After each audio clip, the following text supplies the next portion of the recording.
Okay, so back to the definition of science. Webster's defines science as knowledge about the natural world that is based on facts learned through experiments and observations. So that's going to become a key point tonight, experiments and observations, science. Last week we looked at this picture. You had it in your diagram last week. Really the first 2,300 years outlined in Genesis. The creation of Adam all the way to Joseph and his death. I think it was 2,309 years the Bible outlays in one book, the book of Genesis. Very tight timeline. There's no place you can insert any time. The patriarchal model that we looked at last week demands a literal interpretation. And we have the flood at 1,656 years. We will talk about the flood in coming weeks. But you can tell as you look at the flood, life expectancy begins to drop immediately, so there's an immediate effect on lifespan and life expectancy, but it continues to decline with each passing generation. So we'll talk about that because obviously what happened at the flood was more than just a global catastrophe. It had implications for the life expectancy of man and probably other things on the planet.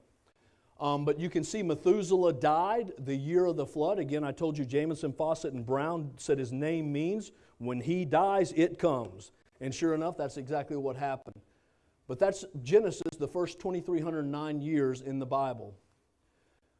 That's a nice tight timeline really from the Gospel of Luke and Matthew. Luke gives us the genealogy all the way from Adam to Christ. There's no way you're going to end up with a creation that's millions or billions of years old. You're going to end up with a creation, if you follow the genealogy, if you believe Genesis, if you believe the Old Testament, somewhere between over 6,000, less than 7,000. And that's where you have to land. You can't insert enough time to come up with tens of thousands, much less hundreds of thousands, much less billions. We laid this down as the biblical timeline. We said day one, there was the blue ball, the water-covered earth. 1,656 years later, the flood. Again, the giving of the law on Mount Sinai, roughly 2,730 years after creation. Not trying to be exact. Again, that gives us a good ballpark idea. And the crucifixion of Christ, 4,250 years, give or take a little bit, after the creation. And here we are, roughly 2,000 years later. So that gives you a good idea of what we're talking about as we talk about the age of this creation, the age of this planet. Last week I said this, I wanted you to hear it again today because it's really good. You'll find everything I say tonight really lines this up. Science does not produce ages. If we push science for an age of people or things, there are limitations to what science will give us back. It will always produce either one of three things: a min, a max, or a range. So when you read in a textbook that the earth is 4.5 billion years old, they make it sound like science checked, and that's what it is. Only history gives you those types of dates. Scientists will always give you a min, a max, or a range. Unless, of course, they're producing a belief in a theory, then they'll try to give you an exact date. It makes assumptions about the past that must hold true for that min, that max, or that range to remain accurate. Equally, as those assumptions are violated, as those assumptions break down, then that min, that max, that range can become completely erroneous. So what was a reasonable range to begin with, as those assumptions are broken down, if they're not maintained, the range can go from in error to completely erroneous, completely bogus, completely ridiculous. This next video clip really wraps up last week. It's from Dr. Jason Lisle. He's one of the key speakers at Answers in Genesis there in Hebron, Kentucky. This is the video clip, or this section is from the video Creation Astronomy. And again, this is really just sort of tie the knot on all the things we talked about last week. When we look at the evidence through biblical glasses, we find that it's consistent. Let me give you some examples of that. Jupiter gives off energy, and it gives off twice as much energy as it gets from the sun. Okay. Which means it's running out of energy. It's losing energy in space. Now, it can only do that for so long. And this is a little bit of a mystery. For my evolutionary colleagues who believe it's been doing this for 4.5 billion years. Because it should have cooled off by now. It should have cooled off by now. It's not a problem for 6,000. It's not a problem for 6,000. The same is true of Neptune, which radiates 2.7 times as much. 2.7 times as much heat as it receives from the sun. Not a problem for thousands of years. Not a problem for thousands of years. A bit of a mystery if you believe in 4.5 billion years. You know, Earth's magnetic field is decaying. As far as we can tell, it's an exponential kind of decay, which means the magnetic field would have been much greater in the past. And if we go back to the time of creation, the magnetic field would have been fairly strong. It turns out you can't go back too much farther than that. If you go back beyond a few thousand years, the magnetic field becomes incredibly strong to the point where it would start ripping iron out of your blood. And that's not good. So apparently it hasn't been doing this for very long. But it's not just the Earth. Did you know that the planets also have very magnetic fields? Jupiter has a whopping big magnetic field. It is very strong. Very strong. It would be larger than the sun. It would be larger than the sun if you could see it. And of course, magnetic fields naturally decay with time. So if it's 4.5 billion years old, it's a little difficult to explain how it could maintain this magnetic field for so long. The same is true of the other planets as well. Uranus has a magnetic field that is actually cockeyed with its rotation axis. You may know that Earth's north pole is close to the magnetic pole. It's off a little bit, but with Uranus it's way off. It's tilted at a strange angle. The same is true of Neptune. And evolutionists have tried to come up with theories to try and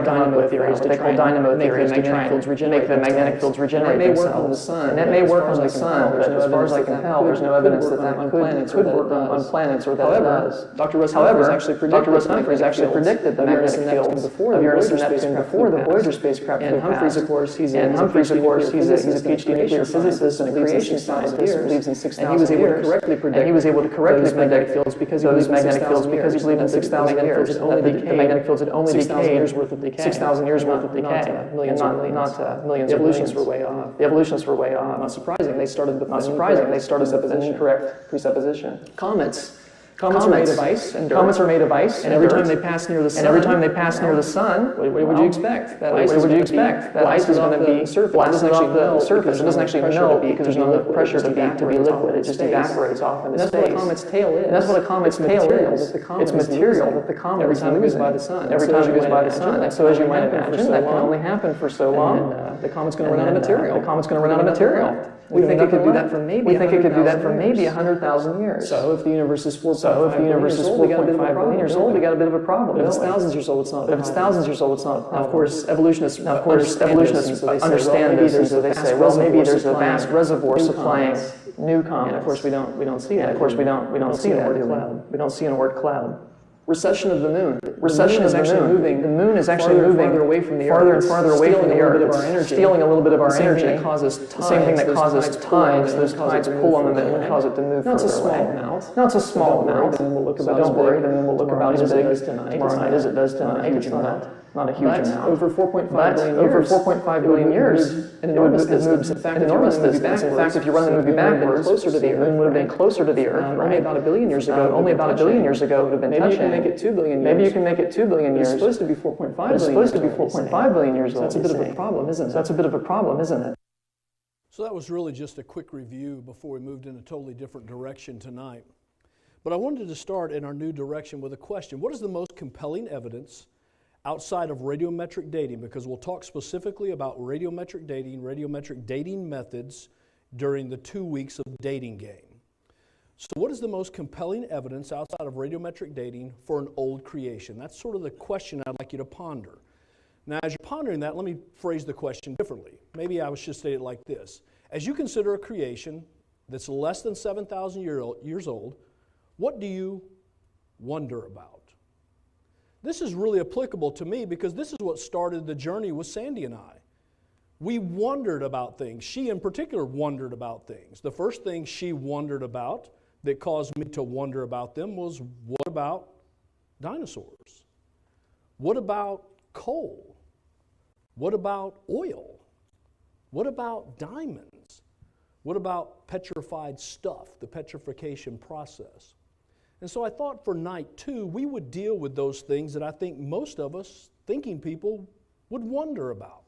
And so let's start with the greatest wonder. I don't know if my clicker is going to make it tonight or not. Dinosaurs.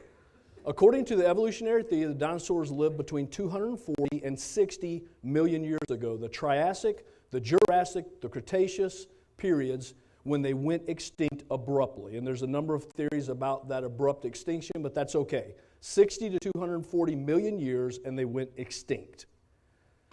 Now, I have an entire lesson. We'll spend probably 2 weeks on dinosaurs. So don't worry about that. I have a lot more to say, but I do want to say a couple of things tonight because we're on the subject of the age of the creation. Now, this next video clip is taken from Evolution's Achilles' Heels, and here they discuss some amazing findings related to dinosaurs, in particular, what they found in the fossilized remains of dinosaur bones. For about a decade now, there's been mounting evidence tissue that's still preserved inside dinosaur bones. Now, if these bones are supposed to be millions and millions of years old, the soft tissues like blood vessels and red blood cells and other materials should have long since degraded. But starting in 2005, with the discovery of a dinosaur leg bone from Tyrannosaurus rex, there were these different soft tissues that were in there, and they were still stretchy. The blood vessel that could actually be taken with tweezers and stretched out would snap back into place.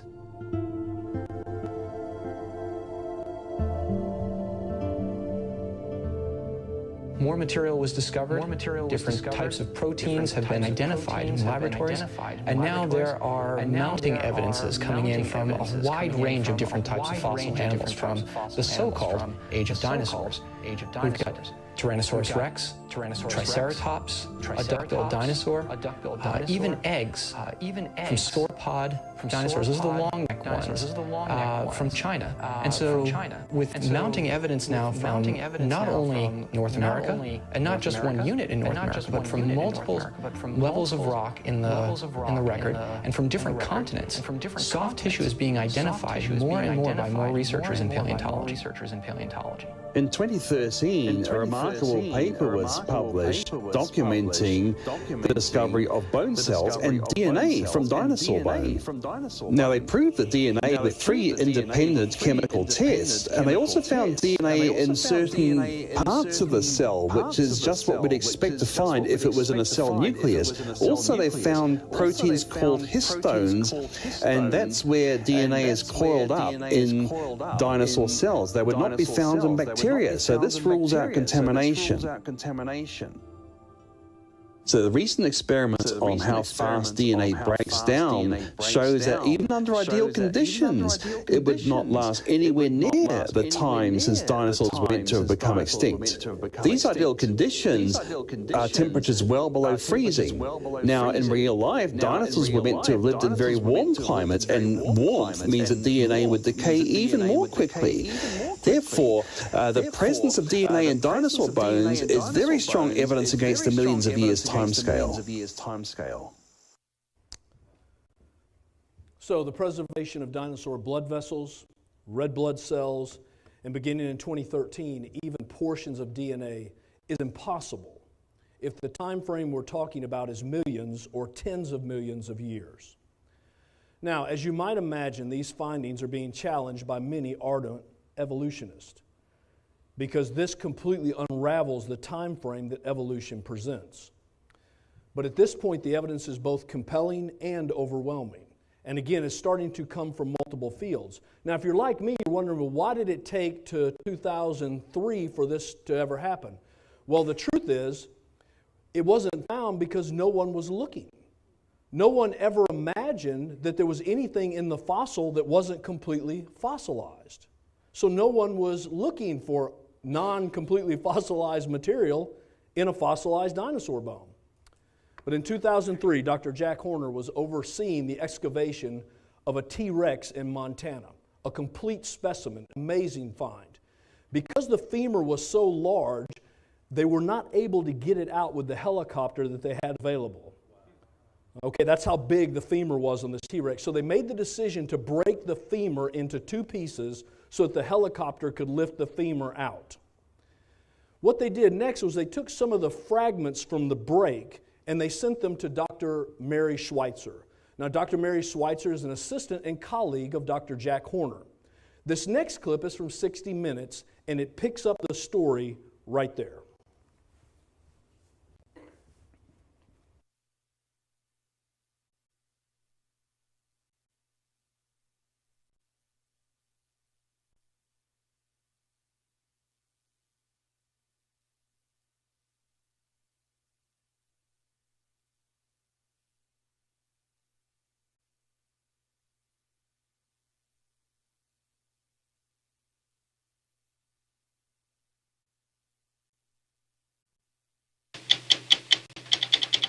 What happened next? Happened by mistake.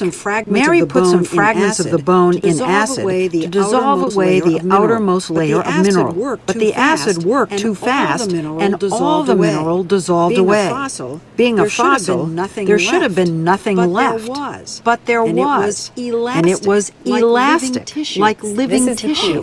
This is the piece. She showed us video she took under the microscope. That's really what happened? That's the dinosaur bone? Without mineral now. That's what was left. It looked like the soft tissue she would have expected to find if it had been modern bone.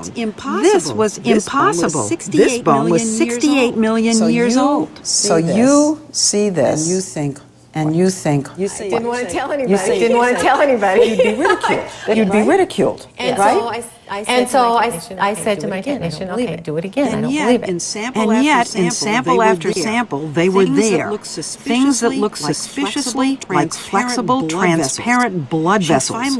She finally mustered the courage to tell Jack. She dissolved the bone away, and there were blood vessels. I was like, shocked. How could that be? How could that be? How could that be? The things Mary was finding inside dinosaur bones, Look at that. blood vessels, and even what seemed to be intact cells, pose a radical challenge to the existing rules of science. That organic material can't possibly survive even a million years, let alone 68 million. Mary, Jack, and their team published their B-Rex findings in a series of papers in the journal Science, and were promptly attacked. Critics said their samples might have been contaminated, or that the supposed blood vessels were actually something called biofilm, a type of slime. But as Mary showed us, she's been able to replicate her findings. These are pieces of an even older dinosaur, a well-preserved 80-million-year-old duckbill.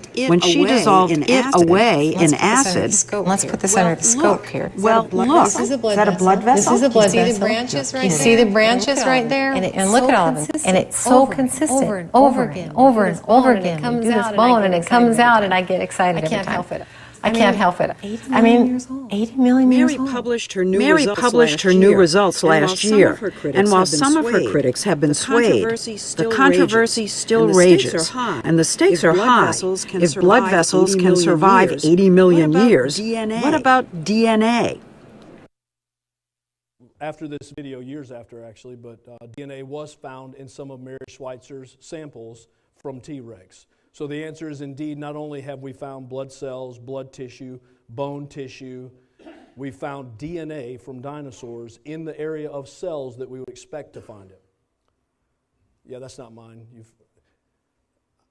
You're now showing on, okay, let me see if it picks up now, because it's now showing sides that I blanked out. So you have this in your handout. You have the link to the LA Times article if you'd like to go read it. If you just Google soft tissue and dinosaur bones, you're going to get a number of places that you can go look at this. The blood cells, the hemoglobin, that's actually what they believe is going on here. They don't believe it's not just red blood, it's not just the blood cells. They believe we're looking at blood pigment there as well. And so I found it amazing, along with Mary, biological material has survived 80 million years. That is amazing, Pastor. But how about this? We have evidence that at least this dinosaur is not 80 million years old, and indeed is not anything close. Just a thought. Now, by the way, I do have evidence that man and dinosaurs existed together. I know you're wondering that. And so I feel like I should provide it tonight, get it over with. That way we don't even have to talk about it. So here's my evidence. I actually saw myself a T-Rex. I was a little scared. No, I'm just kidding. Okay, so we will spend a whole lesson on dinosaurs. We have a lot more to say, but I really wanted to deal with their age and clear scientific evidence that refutes the idea that they're 60, 80, 100 million years old. Again, using real science, not theoretical science. So I have a theory. The reason we find blood vessels, blood cells, bone tissues, even traces of DNA in dinosaur bones that are supposedly 60 to 80 million years old is because they're not 60 to 80 million years old. So let's talk about coal formation. The question for the audience, I suppose, how long does it take to form coal? The scientific answer is somewhere between 60 and 300 million years old. So I went out to reference.com, and there's the question, how long does it take to make coal? Their answer's right down here. I'll blow it up for us. The coal formation process takes millions of years. The coal in use today started to form over 300 million years ago as living trees, ferns, and other types of plant material. By the way, we would agree with that coal does come from plant material. So we do have one point to agree on. Coal is a non-renewable source, though, because of the time it requires, 300 million years or so, for our formulation far exceeds the rate at which man uses it. That's reference.com. That's the pat scientific answer. My question, really? Okay, so this next video clip is from the young age of the earth. It's in reference to coal formation. The speaker, I think in this clip, is Dr. Robert Gentry's son. Dr. Robert Gentry is the one who put the video itself together. Here they talk about coal formation. One of the earliest reports about Hey, can you turn that up, brother? It's a little low. I'll give you a fresh start. One of the earliest reports about their work appeared in the magazine Chemical and Engineering News in the November 21, 1983 issue. On page 42 of this issue, we read the following quote: "Chemists at Argonne National Laboratory have succeeded in making a type of artificial coal from naturally occurring materials. The process is much less severe than formerly thought to be necessary and provides some new insights into coal structure and how to alter it." Later, after their published reports appeared in the science journal Organic Geochemistry, the British science journal Nature reported on the success of their experiments. On page 316 of the journal Nature, March 28, 1985, we read the following: "Winans and his colleagues at Argonne National Laboratory have taken less than 1 year to prepare a thoroughly characterized synthetic coal. The material they produce is indistinguishable from the real thing by all the techniques so far applied to it, and its synthesis raises many interesting questions in coal chemistry. To understand their results, let's first note the basic structure of wood. Two major wood components are cellulose and lignin. The lignin basically acts as a binding agent for the cellulose fibers. Several variations of the argon experiment were run, but the successful formula combined lignin and clay with heat, about 150 degrees Celsius, in the absence of oxygen. Over a period of about 8 months, artificial coal was produced." So 300 million years or less than 1 year? What's the scientific, repeatable, observable, measurable answer, I would ask? What I think or what we're able to reproduce in the lab with coal that's indistinguishable from what we dig out of the ground? So we'll talk more about coal. We'll talk about the conditions where it was formed. We'll talk about the massive seams that we have found and why in a coming lecture. But I have a theory. The reason we were able to create coal in a lab setting in a very short amount of time is because natural coal was created in a very short amount of time, reminding us that the creation is indeed very young. So what about oil formation? Fair question. So how long does it take to form oil? What's the pat scientific answer? Well, again, science says somewhere between 65 million and 150 million years. I'll take us back to reference.com. How long does it take for oil to form naturally? There's the question. Maybe we'll look at their answer. There's their answer. Oil and gas takes between tens of millions and hundreds of millions of years to form naturally. About 70% of the current oil deposits derive from the Mesozoic period, which lasted from 65 million to 150 million years ago. There's our answer, 65 million to 150 million. There's my question, really? Okay, this is also taken from the young age of the earth. Here they're dealing with oil formation. The video picks right back up where he stopped. I just stopped him there because he was getting ready to talk about oil formation, and I wanted to say a few things before he talked. Again, it's Robert Gentry's son, the scientist who put this DVD together. The rapidity with which coal can form when steam interacts with wood under pressure leads us to ask, can steam or hot water also produce the rapid transformation of organic matter to oil? An article, Water, Water, Everywhere, published in the February 20, 1993 issue of Science News answers this question. Researchers at Exxon discovered water acted an essential part in the formation of oil. Efforts to synthesize oil met with failure until very hot water was added to the reactor vessel containing the source rock sample. When this was done, a layer of oil was found on top of the water at the end of the experiment. This result proves there is an alternate path to the production of oil in the earth, with superheated water playing a major role. The article indicated this discovery could wreak havoc with established ideas about oil formation. Actually, however, other natural events are already wreaking havoc with conventional theories. Incredibly enough, certain researchers, one at Oregon State University, have published reports showing evidence of present-day oil formation in the Guaymas Basin in the Gulf of California. Right now, in the Gulf of California, below 6,000 feet of water, is an accumulation of organic sediments derived from marine algae and other organic sources.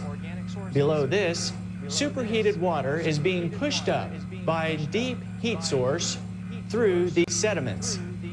Oil is being formed in the interaction of organic sediments with superheated water.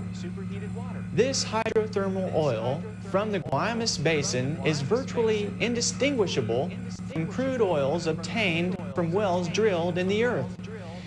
The implications of this discovery can hardly be overestimated.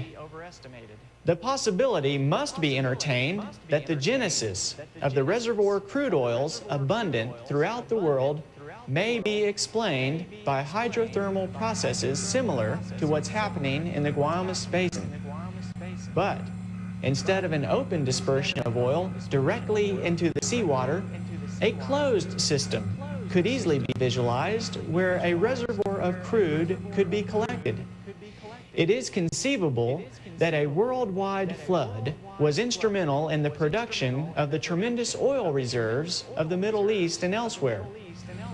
The vast amounts of vegetation buried by such a flood, mixed with superheated water similar to that detected in the Guaymas Basin, could produce oil in the volumes we see today. Depending on the burial conditions, the organic matter would be transformed to either oil or coal. Is there a model of Earth history incorporating these features? One which allows the formation of the world's large oil and coal reserves over a much shorter time than has been previously thought possible? What about a model based on the record of Earth's history given in Genesis? The Bible describes Earth being called into existence about 6,000 years ago, and Earth originally covered with lush vegetation, then devastated by a worldwide flood about 1,700 years later. This timescale certainly fits with all the scientific discoveries I've made, and just as certainly, water once covered this Earth. In 1927, Noel Odell discovered marine shelly fossils near the very top of Mount Everest. Mountains rising out of the waters is how the Bible describes the end of the worldwide flood. According to that description, the shells near the top of Mount Everest are no surprise at all. And coal and oil, are they the result of the rapid devastation and burial of lush vegetation by a worldwide flood? This is an article taken from creation.com, Creation Ministries Incorporated. You can see it says, how fast can oil form?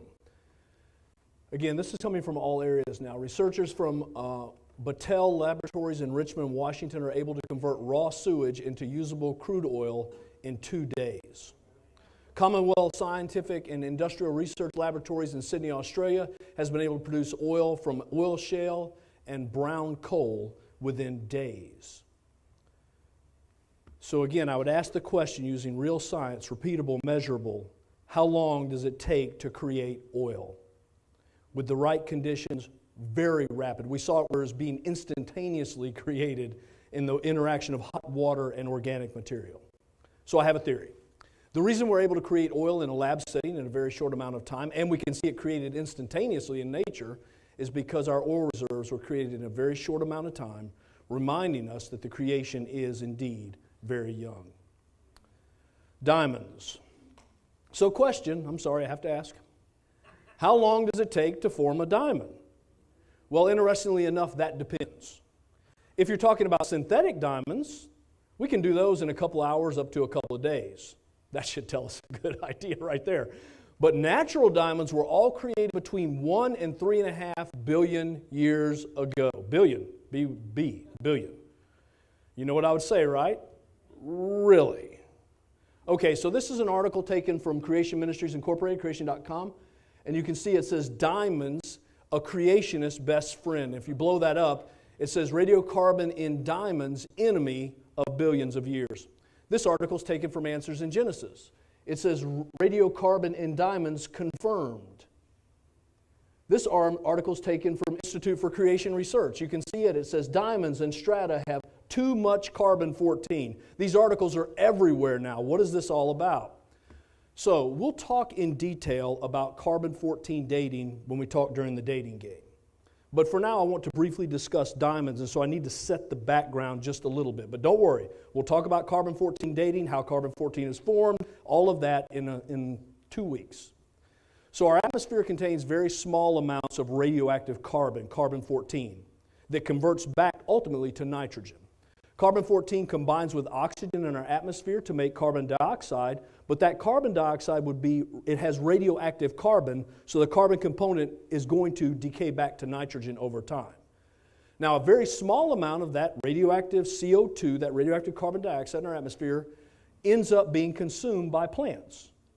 And animals consume plants, and animals consume animals that ate plants, and so all plants and animals end up in them equalized radioactive carbon with the atmosphere because we're constantly taking in new as it's decaying in our body. And again, we'll talk more about this. I'm just trying to set the stage for diamonds. Because carbon-14 decays so rapidly when compared with any other radiometric dating method possibly, a sample is considered exhausted of measurable radiocarbon in about 100,000 years. So after 100,000 years of a sample, you would not find any radioactive carbon. Now, natural diamonds are said to be 1 to 3.5 billion years old. So it exhausted in 100,000 years. Diamonds are 1 to 3.5 billion years old. So, question for the audience. How much carbon-14 should diamonds have in them if we dated them?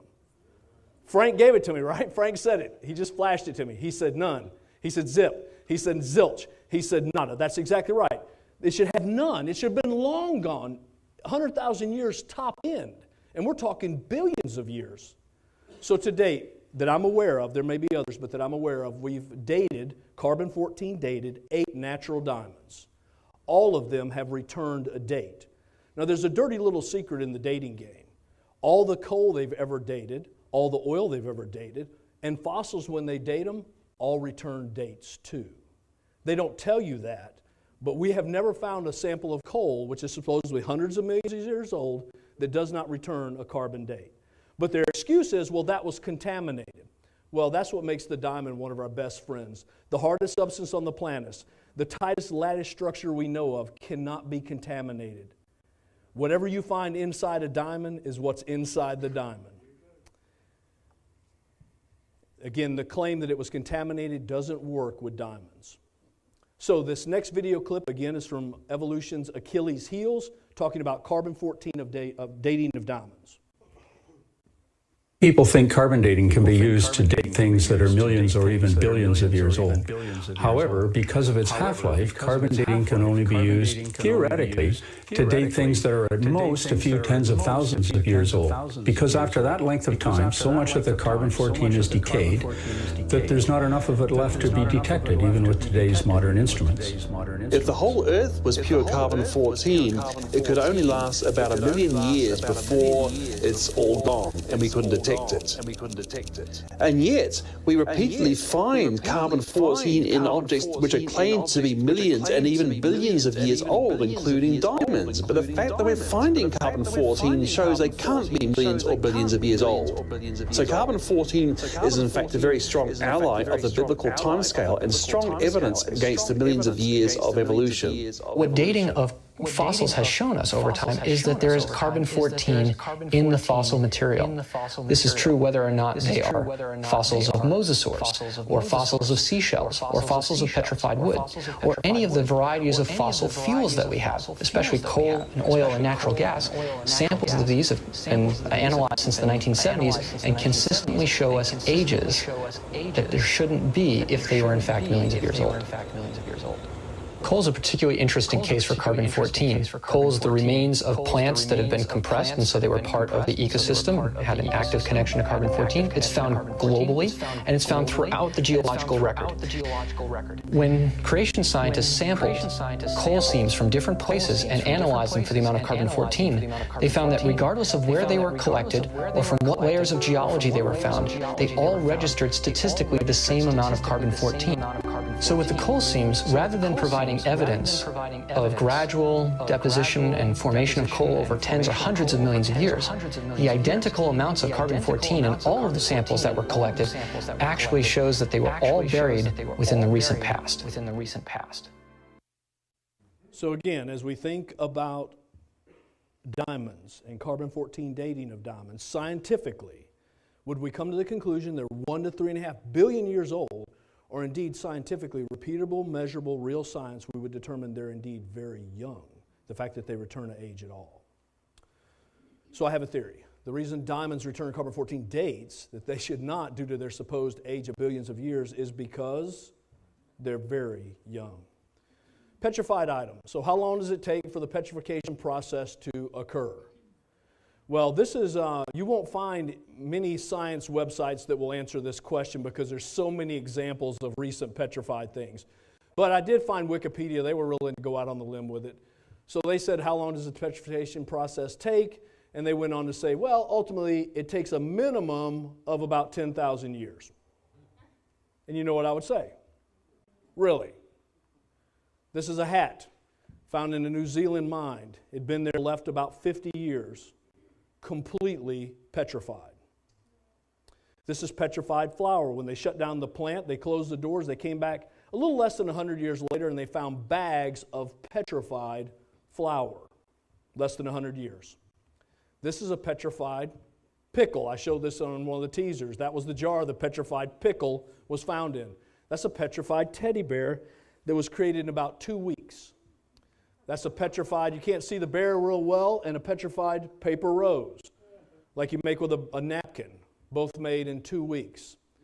That's a petrified rope made in 2 weeks. You get the point. I could do this all night. There's so many on the internet. You could do this game as long as you wanted. That's why scientists don't go out and talk about ages of petrified things. But using real science to answer the question on the petrification process, we would say it can happen very quickly, not at least 10,000 years. That's ridiculous. So a point to ponder. We're called to believe that in nature, life can spontaneously create itself, abiogenesis, in an instant, even though we've been trying unsuccessfully to accomplish this task in a lab for over 60 years now. We can't do it in a lab at all, but we're to believe that it happened instantaneously in imperfect conditions in nature. That's the call to believe. While at the same time, we are asked to ignore that oil, coal, petrified wood, and diamonds can be created in the lab in a very short time frame, but in fact in nature, they would tell us, it takes millions or indeed billions of years to create them, even though you can create them in very short order in the lab. Now, as I ponder those 2 points, does that seem scientific or an honest handling of evidence? It seems it's not about science or following the evidence, but blind adherence to the belief in evolution. And no matter what the data says, I'm going to manipulate it to say billions of years. I'll leave us tonight with this. The psalmist said this, "For the word of the Lord is right, true, completely honest, always trustworthy. and all His work is done in truth. When we see things like this in our Bible, we realize, we know without a doubt they are true. And when we hear all these things from so-called science, and science contradicts them, we recognize that they are false.